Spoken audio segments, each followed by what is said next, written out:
All right, Shalom. I want to start off as always, man, by giving our praises and glory unto Yahweh, Bahashim and Washai, Bahashim, Racha HaKadash. Dabban unto the apostles, the elders, and the bishops of Great Millstone. I want to send much love unto the brothers out there doing this work in truth and sincerity. And I also want to send peace and blessings unto the believers of the hopeful elect.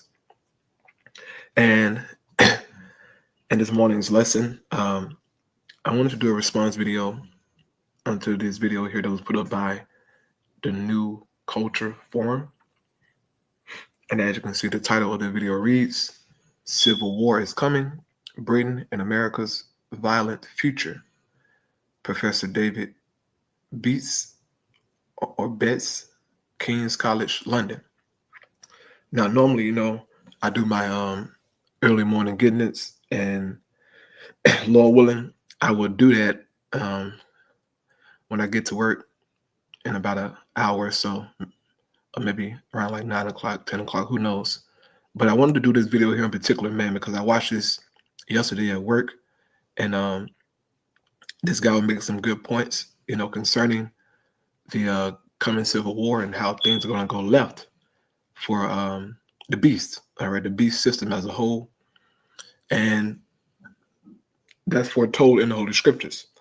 So without further ado, I get into this lesson here, man.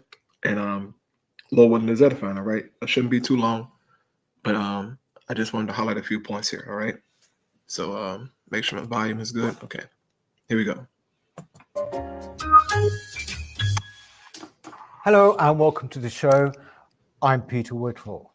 Now, my guest this week is David Betts, who is Professor of War in the Modern World at King's College London. He's also a Senior Fellow of the Foreign Policy Research Institute. He's the author of 4 books, the most recent of which is The Guarded Age, and he's advised governments and the military. Very impressive intro there, David. Thank you very much for joining us. I wanted to talk to you, and that's going to be the main subject of our talk, about civil war in particular. Now, basically, it's one of those issues, it seems to me, that people are very, very loath to discuss because somehow discussing it makes it real, and there is this fear all the time that one is making, into reality something which seems to be unthinkable. But how long have you actually been studying specifically what brings about civil war? Depending how you look at it, it's either 20 years or 10 years or 3 years. Right. I've been a student of irregular warfare, insurgency, counterinsurgency for effectively the entirety of my academic career. So something around 25 years, put it that way. Yes. Of course, most of that effort has been directed at understanding insurgency in the context of foreign societies, in which the role of Britain would have been, or was rather, as an external agent. Right. It was about 10 years ago, in the context of the parliamentary shenanigans over the implementation of the Brexit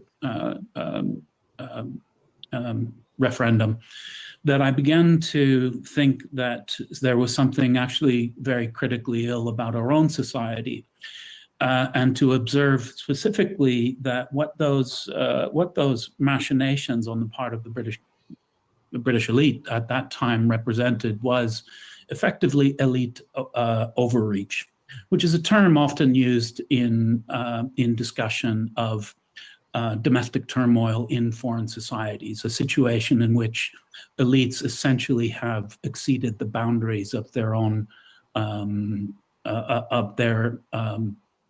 legitimate capability. Yes. in ways that had the tendency to undermine broader faith in the coherence and the validity of the status quo, effectively.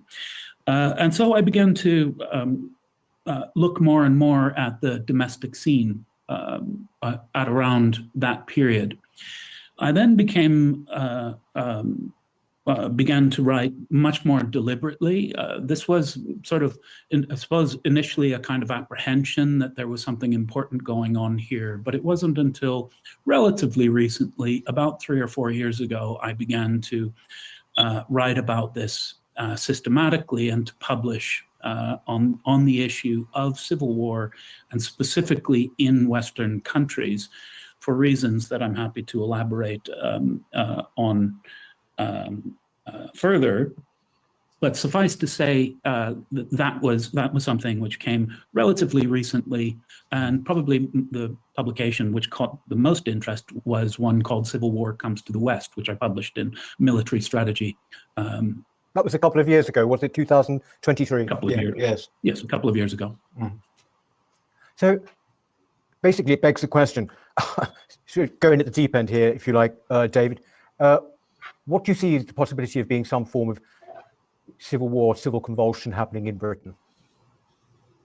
I see the possibility as being very likely indeed. I can go into the statistics of that, but in a moment. If I just paint a word picture beforehand, before I get into the mathematics of it, it might be helpful. Yes. My basic point is that the primary threat to the security of Britain and to the security and prosperity of Britain today is not external, but internal. Specifically, it is the threat of civil war. And I've arrived at this calculation through analysis of the official statistics of the British government itself on social attitudes, on mainstream academic ideas about things like social capital, societal cohesion, and political stability, as well as long-established theories of civil war causation. I'm not inventing theories about civil war causation here. I've simply read a lot of books about the issue and applied it to our own context for reasons essentially that those things which the Civil War's literature tends to point to as being causal are actually pretty obviously manifest in British society today. The fact. Well, you can read how many books you want to read, but there is one book in particular. It's the Bible. But these Edomites don't understand prophecy. Okay, they know none of the beast system, none of that. Okay, the Bible foretells of civil war, right? Of an economic collapse. And in actuality, these elites want that kind of chaos to happen. Okay,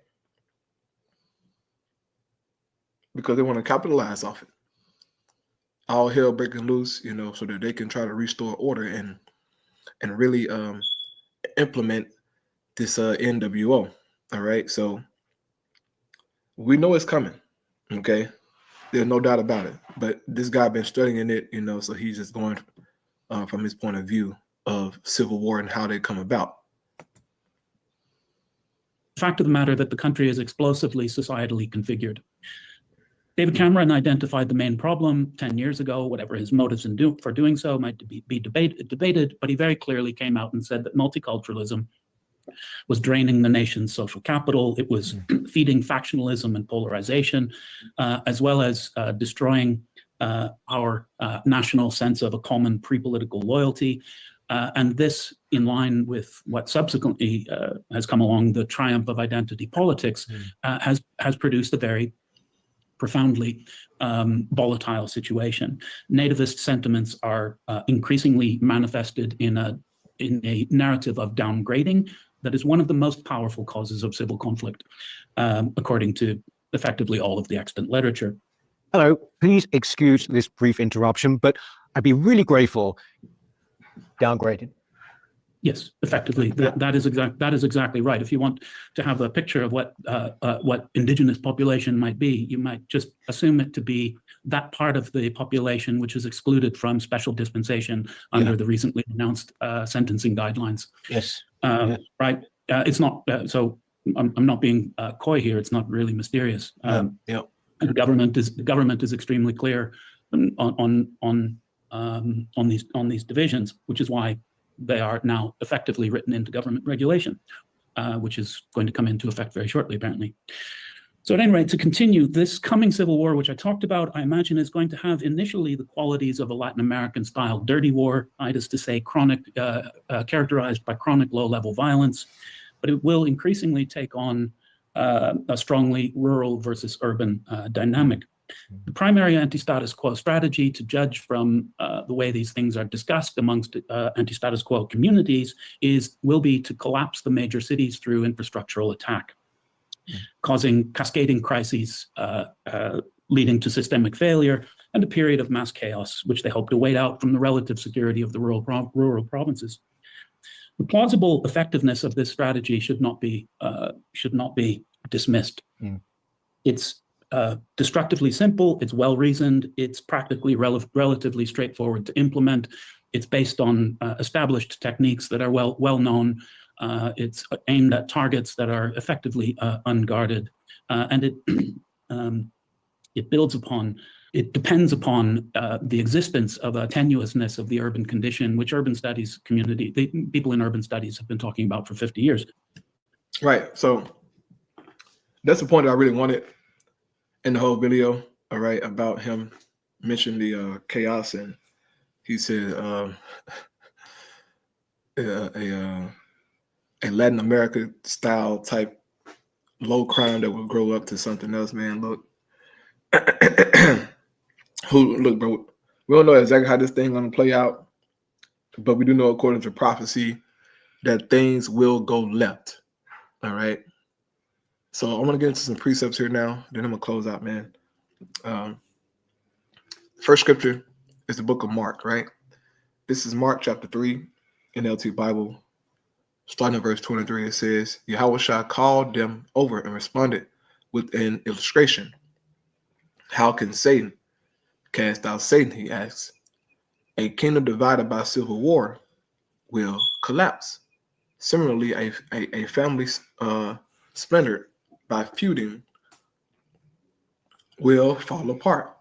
And if Satan is divided and fights against himself, how can he stand? He will never survive. And we know that these Edomites, okay, are a kingdom divided. We see that with Trump and NATO, you know, the situation with Ukraine and Russia. They're all Edomites. But yet they're feuding and bickering and arguing, man. Eventually, that division is going to cause hell, all right, amongst their own society. And this is what Yahushua is saying, right? So Esau has a fall. And we're right there, okay?